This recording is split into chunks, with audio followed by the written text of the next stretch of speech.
Сәлем достар, аналар, қыз-келіншектер. Бүгінгі тақырыбымыз өте сезімтал бет күтімі және оған 3 сәтпен бет күтімі туралы айтатын боламын.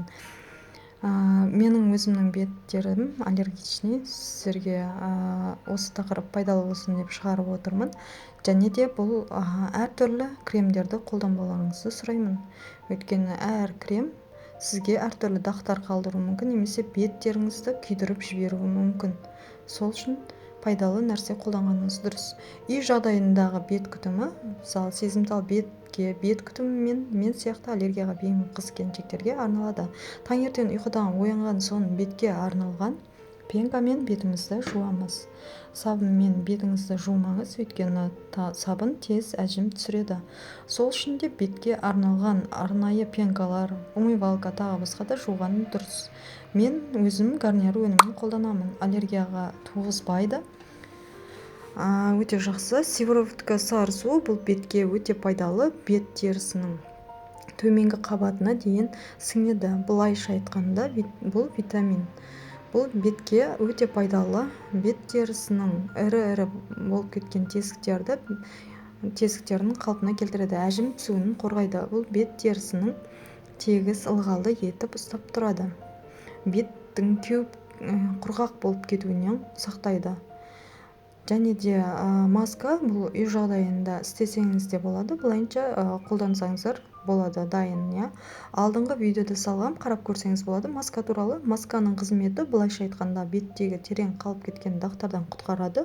Ол беттегі безеу, бет терісінде қара нүктелер болады ғой, соларды кетіреді. Қара нүкте дегеніміз бұл бет терісінің төменгі қабатында жиналып қалған майлар. Масканы негізгі аптасына 2 рет қолдансаңыздар болады. Одан кейін SPF кремі 50-30, бұның әртүрлері көп. Бұны күнде азанда немесе кешке қолданғандарыңыз дұрыс. Бұл бет терісінің күннің сәулелерінен және түрлі ауа райы түрінде, мысалы қатты суық түрлерінде, қатты аяз болған кезде де былайша айтқанда сыртқы ортадағы зиянды сәулелерден қорғайды. Сол бетті бір қалыпты ұстап тұрады және ылғалды етіп ұстап тұрады. SPF кремі түрлері көп. Мысалы өзіңізге ыңғайлысын таңдап алғаныңыз дұрыс. Спрей түрі де бар. Көбісі тоналканы жағады. Негізі ол тоналканың пайдасы болмаса зияны көп. Бет терісіне өте зиян. Ол бет терісіндегі тесіктерді бітеп, дақ пайда қылады. Оның орнына SPF кремін қолдануларыңызға да кеңес беремін. Және де бет терісіне пайдалысын қолданыңыздар.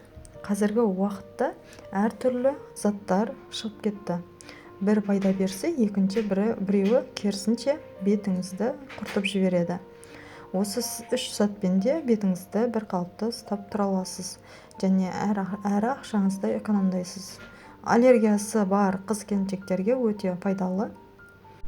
Алдағы уақытта пайдалы ақпаратпен бөлісетін боламын.